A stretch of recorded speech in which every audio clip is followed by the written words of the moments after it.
Excelente día al oyente y receptor. En esta ocasión, para la clase de genética médica, la cual es impartida por la licenciada Mariela Moreno, se llevará a cabo la presentación de forma detallada la disfunción lisosomal, con un enfoque en aquellas enfermedades de almacenamiento lisosómico.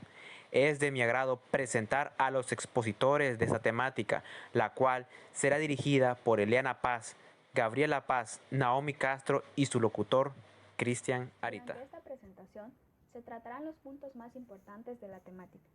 En primer lugar, se dará una breve introducción acerca de las enfermedades de depósito lisosomal.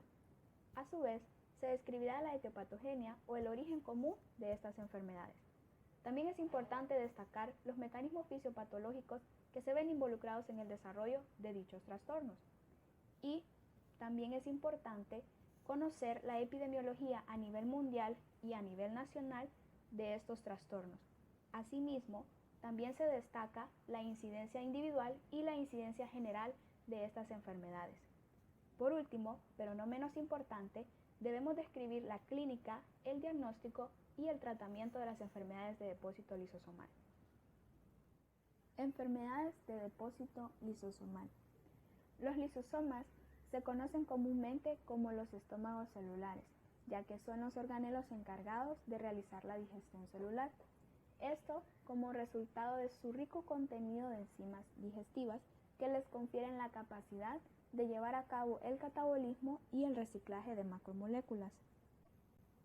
Por lo tanto, cualquier error que afecte dichas funciones de los lisosomas producirá la acumulación de macromoléculas no digeridas o parcialmente digeridas que ocasionan daños importantes a nivel celular. De esta manera, los trastornos o enfermedades de almacenamiento lisosomal surgen como producto de una deficiencia de las enzimas lisosómicas, que no permiten la degradación completa o la digestión completa de estas macromoléculas. Ahora bien, para conocer o entender la etiopatogenia de las enfermedades de depósito lisosomal, es importante destacar la biogénesis lisosómica, que abarca la síntesis continua de hidrolasas, que son proteínas que constituyen la membrana y las nuevas membranas.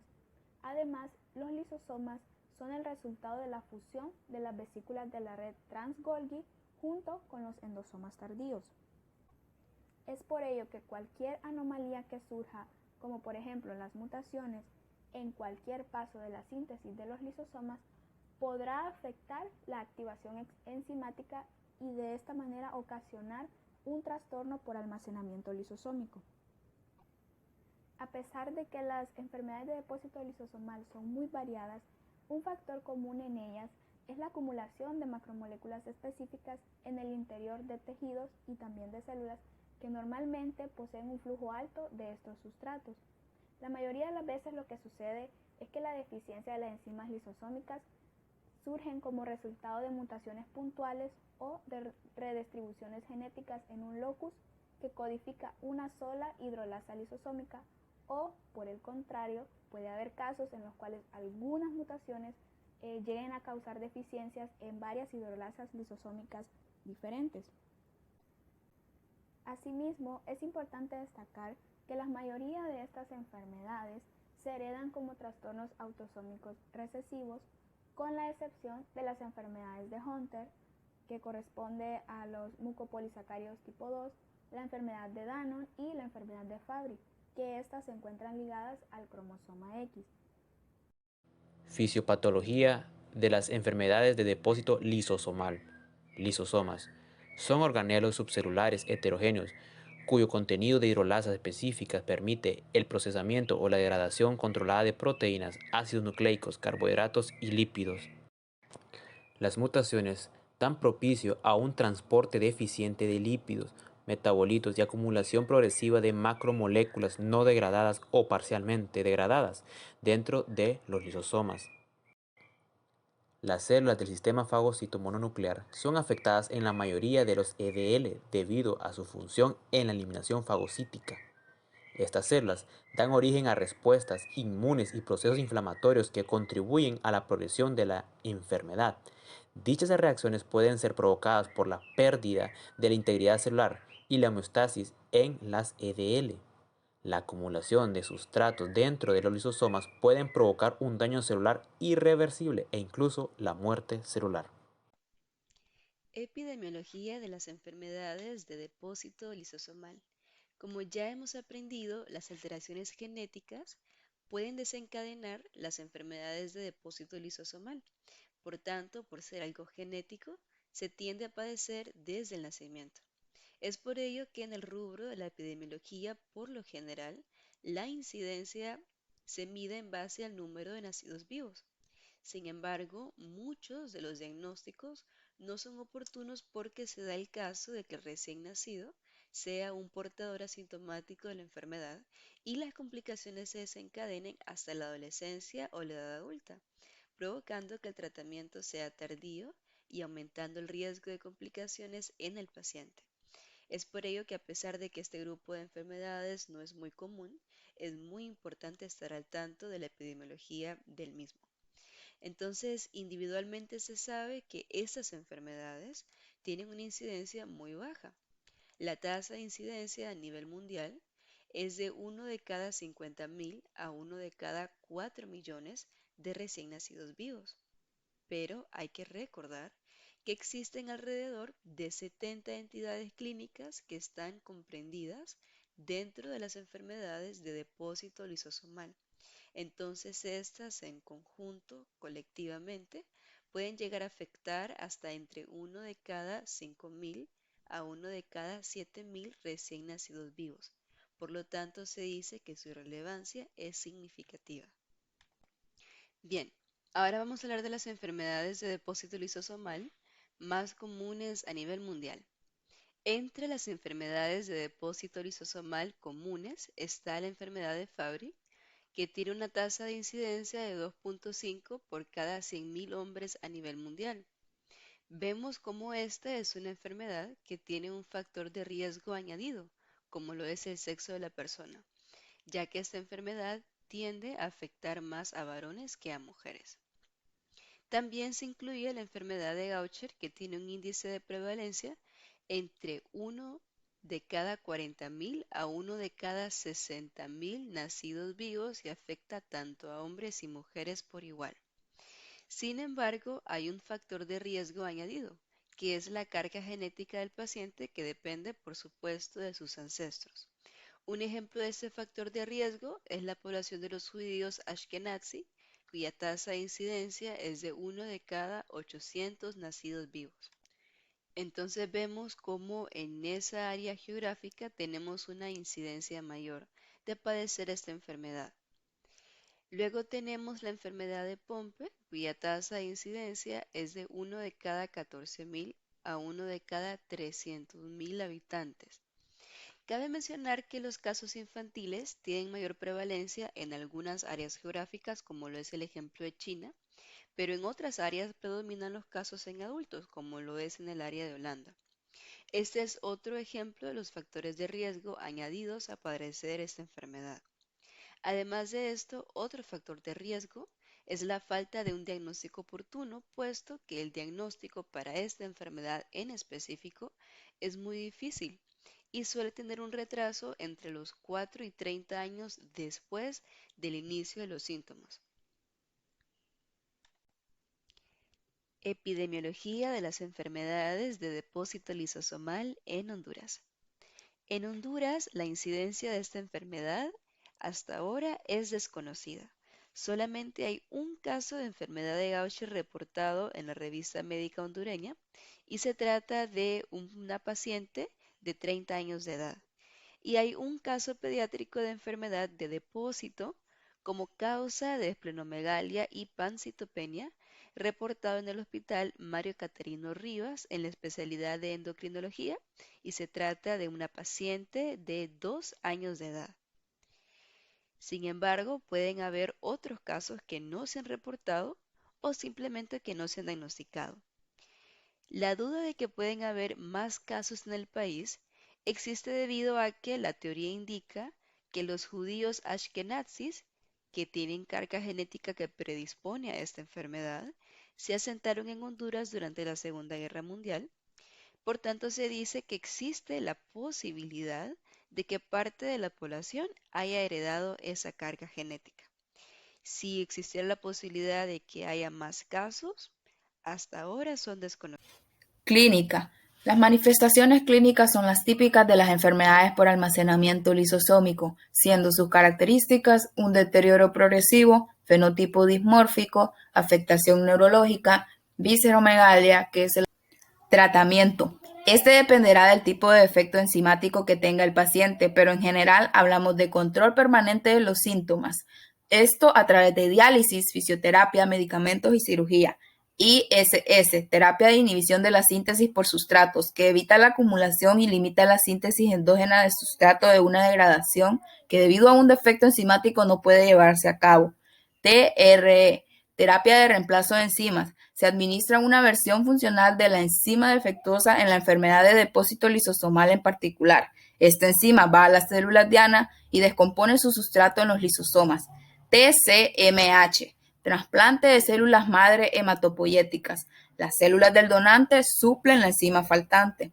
PC, terapia con chaperonas. Con esta se aumenta la estabilidad de las proteínas mal plegadas y así se aumenta una parte de su actividad enzimática. Diagnóstico y eficacia del tratamiento para las enfermedades por depósito lisosomal. Relacionadas con esfingolípidos están la enfermedad de Fabry, la lipogranulomatosis de Farber, la enfermedad de Gaucher, la enfermedad de Tay-Sachs y la enfermedad de Krabbe. Enfermedad de Fabry. El diagnóstico de nombre se basa en un examen de sangre para la evaluación de la actividad de la enzima alfa-galactosidasa, la cual hidroliza grupos terminales de glicolípidos y glicoproteínas. En mujeres se basa en la secuenciación de genes para observar si hay mutaciones en el gen GLA, que igual está relacionado con la actividad de la alfa-galactosidasa. El tratamiento es a base de terapia de reemplazo de enzimas y de terapia con chaperonas. En cuanto a la eficacia, se nota mejoría en síntomas cardíacos, gastrointestinales, cerebrovasculares y renales. Lipogranulomatosis de Farber. El diagnóstico se basa en pruebas relativas a la ceramidasa ácida en leucocitos y fibroblastos e identificación de mutaciones en el gen ASAH1. Su tratamiento consiste en el control de síntomas y bajo investigación están la terapia de reemplazo de enzimas y el trasplante de células madre hematopoyéticas. En cuanto a la eficacia, se esperan buenos resultados en la terapia de reemplazo de enzimas y en la terapia de trasplante de células madre hematopoyéticas. También se observan mejoras en síntomas cutáneos y articulares. Enfermedad de Gaucher. Su diagnóstico se basa en la evaluación de la actividad de la beta-glucosidasa ácida en glóbulos blancos e identificación de mutaciones en gen GBA. Su tratamiento es a base de la terapia de inhibición de la síntesis por sustratos y de la terapia de reemplazo de enzimas. En cuanto a su eficacia, hay poca mejoría en la afección ósea y no hay mejoría en la hipertensión pulmonar ni en la inflamación de las paredes alveolares. Enfermedad de Tay-Sachs-B, también conocida como GM2 o gangliosidosis. El diagnóstico de esta enfermedad consiste en realizar un análisis de sangre para medir los niveles enzimáticos de la exosaminidasa A. Asimismo, se realizan pruebas genéticas moleculares para observar si existen mutaciones en el gen EXA. En la actualidad, el tratamiento es sintomático, aunque existen terapias en investigación como las del reemplazo enzimático, terapia con chaperonas y la terapia de reducción de sustrato. Sin embargo, la eficacia de estas terapias no es muy notable, ya que la enzima de reemplazo es incapaz de cruzar la barrera hematoencefálica y además la terapia con chaperonas no muestra una mejora en los síntomas. Enfermedad de Krabbe. El diagnóstico para esta enfermedad consiste en realizar estudios enzimáticos en leucocitos o en cultivos de fibroblastos para evaluar la actividad de la enzima galactosilceramidasa. Además, se realiza un análisis mutacional para confirmar el diagnóstico. Con respecto al tratamiento, en pacientes sintomáticos consiste en el control de los síntomas, mientras que en los pacientes infantiles presintomáticos el tratamiento se limita al trasplante de células madre hematopoyéticas. La eficacia de estos tratamientos ha sido demostrada por medio de estudios, ya que el trasplante de células madres es eficaz para detener el deterioro cognitivo y motor del paciente. Síndrome de Hurler. Para su diagnóstico se requiere hacer exámenes de orina para verificar si hay niveles elevados de glicosaminoglicanos, pruebas para verificar la actividad enzimática de alfa L-hidronidasa o pruebas moleculares para detectar mutaciones en el gen IDUA. Con respecto al tratamiento, es útil un reemplazo enzimático con laronidasa, trasplante de células madres, hematopoyéticas o un manejo de los síntomas específicos de la enfermedad. Con respecto a la eficacia de este tratamiento, la laronidasa fue aprobada por la FDA en el 2003. Mejora la apnea del sueño, el crecimiento lineal, el tamaño del hígado y movimiento articular. La TSMH puede mejorar el crecimiento, audición, reducir la hepatosplenomegalia, entre otras. Síndrome de Hunter. Para su diagnóstico, se requiere la evaluación de la actividad de la enzima hidronato 2-sulfatasa, examen urinario para comprobar si hay glicosaminoglicanos elevados o una prueba genética molecular de mutaciones en el gen IDS. Para su tratamiento, la terapia de reemplazo de enzimas hidrosulfasa fue aprobado en el 2006 por la FDA como tratamiento para la MPS2. Otros tratamientos de MPS2 son sintomáticos y de apoyo. Sobre su eficacia, el tratamiento con hidrosulfasa es efectivo con relación a la capacidad funcional, los volúmenes hepáticos, esplénicos y la excreción de glucosaminoglicanos en la orina en comparación con placebo. Síndrome de Sanfilippo A. Para un diagnóstico se requiere la medición de mucopolisacáridos en orina, medición de la actividad enzimática N-sulfoglucosamina, sulfohidrolasa o pruebas genéticas para identificar los cambios exactos en el ADN. El tratamiento es sintomático y de apoyo. Se están evaluando terapias como terapia génica, trasplante de células madres y la terapia de reemplazo enzimático. Sobre su eficacia, la terapia génica ha demostrado aumentar la actividad enzimática deficiente. El trasplante de células madres no es eficaz al no brindar beneficio neurológico. La terapia de reemplazo enzimático ha demostrado ser bien tolerada.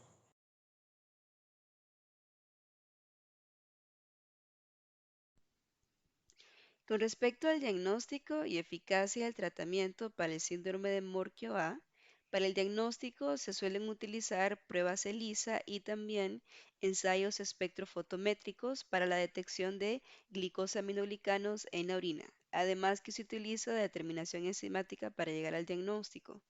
Con respecto al tratamiento, se utiliza la terapia de reemplazo enzimático junto con la droga elosulfasa alfa como tratamiento.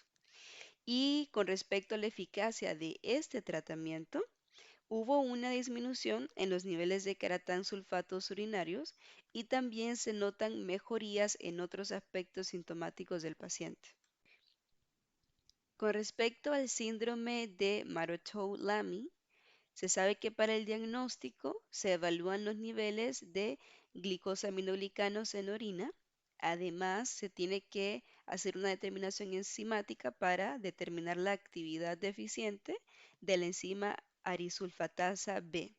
Y también, añadido a esto, se hace una secuenciación del gen ARSB. Esto es para identificar cuáles son las mutaciones que causaron la enfermedad. Con respecto al tratamiento, tenemos el reemplazo enzimático utilizando la droga Naglazyme, que es galsulfasa, que fue aprobada en el 2005. Por supuesto que a esto también se le tratan los demás síntomas que presenta el paciente. Con respecto a la eficacia, sí hubo una mejoría significativa en las diferentes pruebas del tratamiento que se han hecho y también se ha notado una disminución de los valores de glicosaminoglicanos en orina. Enfermedad SLY.